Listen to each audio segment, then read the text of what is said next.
kalau terlalu banyak ban yang menumpuk menjadi limbah. Jadi lebih baik ya divulkanisir gitu ya, tetapi dengan standar-standar yang sudah diterapkan. Saya nggak tahu ada standarisasinya atau belum seperti itu. Jadi kalau memang sudah ada standarisasinya, vulkanisir ini bagus sekali untuk mereduksi limbah-limbah yang ban vulkanisir ini Pak Wildan, ini kan banyak sekali. Kalau yang vulkanisir itu untuk kendaraan-kendaraan berat, kendaraan-kendaraan kecil itu jarang yang kurang tekanan. Nah, kendaraan besar malah jarang ini. Nah, menurut pandangan Pak Wildan bagaimana ini kok paling banyak kecelakaan? Jadi gini, tadi saya katakan bahwa ban itu kan ada dua macam. Ada ban bias, ada ban radial. Kalau kendaraan besar, itu kebanyakan menggunakan ban bias. Kemudian kalau ban kecil, hampir semuanya menggunakan ban radial. Ban radial ini struktur pembentuknya kan kawat baja dia. Jadi kalau ininya kurang, dia akan nekuk, patah. Ya, patah ini akan melemah struktur. Selain itu, yang jadi masalah pada saat tekanan angin kurang, itu ban dengan pelek akan bumpy dia, gini. Dua macam, satu kecepatan, dua ketidakrataan jalan. Jadi kalau sebuah kendaraan melaju dengan kecepatan tinggi di jalan yang tidak rata, maka ban dengan pelek akan bumpy. Pada saat bumpy, maka temperatur di dalam ban akan naik. Nah, pada saat dia naik mencapai suhu polimerisasinya, jadi gini, ban itu dibentuk melalui sistem polimerisasi. Ban itu bukan karet alam, dia adalah karet ini sintetis dari berbagai macam. Itu melalui proses pemanasan namanya polimerisasi, temperaturnya antara 110 sampai 150. Kalau temperatur di ban itu mencapai angka mulai 110, maka ban itu strukturnya akan kembali memuai ke struktur pembentuknya. Yang paling lemah adalah di bagian penjepitnya, di sidewall-nya, di bitnya. Dia akan lepas. Ketika dia lemah, itulah pecah ban. Ini akan tampak pada semua jejak pecah ban kendaraan pribadi, baik yang di Sentul maupun di Madiun Ngawi. Itu kami menemukan jejak warna keunguan, biru keunguan, dan ada namanya semacam chicken crack. Ya, jadi itu ada jejak polimerisasi. Panasnya terlalu tinggi, kemudian mulai kembali memuai kepada struktur pembentuk. Jadi di sini kendaraan kecil itu dia akan mengalami pecah ban kalau tekanannya kurang. Dua, dia akan melakukan perjalanan panjang dengan kecepatan tinggi pada jalan yang tidak rata. Tidak rata ini bukan jalan yang ini ya, yang rusak, bukan, jalannya mulus, tapi dia irinya jelek. Jadi ketidakrataannya, jadi sering dia bumpy gini. Ya. Oke, nah ini bahaya. Iya. Nah, kejadian banyak pecah ban, ya. Terus masyarakat sebenarnya sudah tahu ban itu sebenarnya perlengkapan vital pada kendaraan karena dia menopang beban yang ada pada kendaraan beserta muatannya. Namun masyarakat kalau ditanya bagaimana perawatan ban, mereka tidak tahu. Nah, sangat kontradiktif. Dikatakan vital, tetapi kok tidak tahu merawatnya. Nah, ini mungkin ada pesan-pesan atau saran untuk supaya ban kita aman, ban kita ya awet, supaya selamat di jalan raya. Jadi pertama gini, kalau beli ban, jangan beli di toko-toko yang hasil kecil lah.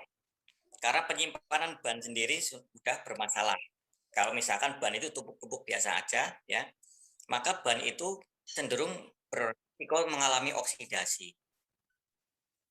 Oksidasi pada ban berbeda dengan di tembok atau di besi. Kalau oksidasi pada tembok, pada besi, itu akan muncul di permukaan. Kalau Bapak Ibu lihat, kalau temboknya mengalami oksidasi, itu pada meruwul ya di depannya kan, meruwul. Besi juga gitu, karatannya itu dari luar ke dalam. Ban sebaliknya. Kalau ban luarnya bagus Pak, dia ngeroposnya dari dalam. Jadi dibalik nih, hati-hati Pak Anton sama teman-teman sekalian. Antara ban dengan tembok, perbedaannya kalau tembok mengalami oksidasi pelapukan, dia melapuknya dari luar ke dalam. Kalau ban dibalik, dari dalam keluar. Jadi Bapak Ibu nggak akan melihat ban itu lapuk. Cara nyimpennya salah, maka itu bisa lapuk. Dua, sekarang kan lagi musim COVID ini. Di musim COVID kadang-kala kendaraan banyak nganggur, digeletakan gitu aja.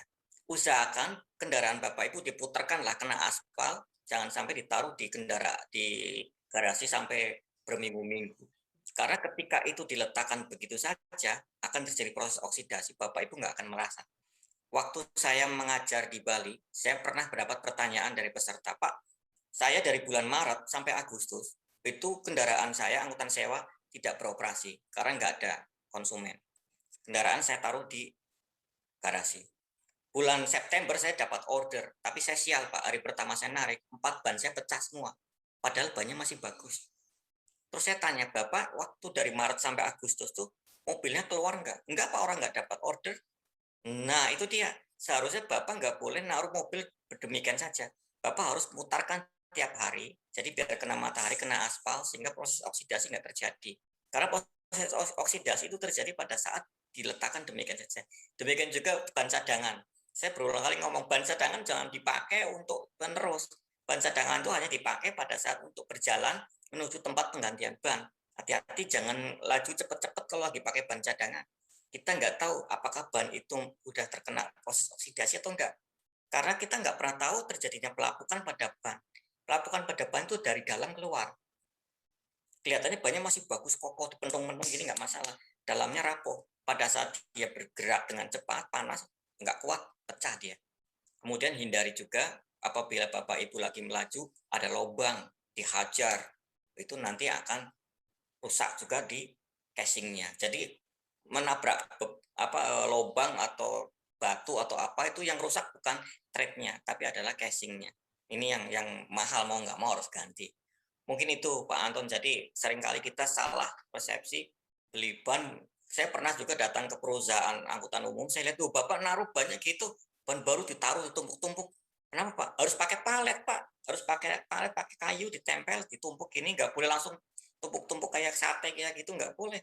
Itu nanti Bapak terjadi proses oksidasi, nggak lama pecah bannya. Pengujian ban ya balancing itu sebenarnya, tapi balancing itu kan sebenarnya itu keseimbangan aja. Tapi kalau dia lapuk atau enggak memang kita belum pernah melakukan ya. Tapi kalau pengujian laboratorium ya pasti bisa, cuma kan mahal, tapi jarang, hampir nggak dilakukan. Ya yang bisa kita lakukan pencegahan aja. Uji berkala cuma memastikan bannya sesuai enggak ukurannya, kemudian tekanan anginnya, sama alurnya. Alurnya, nah ini di pengujian berkala alurnya kita menggunakan pendekatan 1 mm. Kalau industri 1,6. Padahal standarnya ATPM lain-lain. Ada yang di pengujian minimal 1 mm.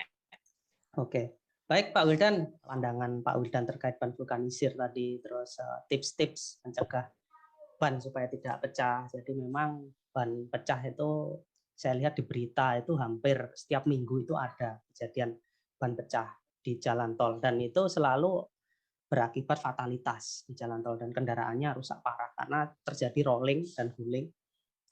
Karena memang dari pengendara kemungkinan tidak dilakukan pengecekan dulu ban sebelum bepergian jauh, dimuati muatan penuh mungkin, terus tekanannya berkurang, akhirnya jalannya tidak rata, terjadi bumpy, lapisan sidewall-nya sudah nggak kuat lagi sehingga terjadi pecah ban dan terjadi fatality. Nah, ini kita harus mulai sekarang kita harus pahami karakteristik ban, kita harus menjaga ban supaya ban dalam kondisi prima, karena ban ini merupakan aspek vital pada kendaraan.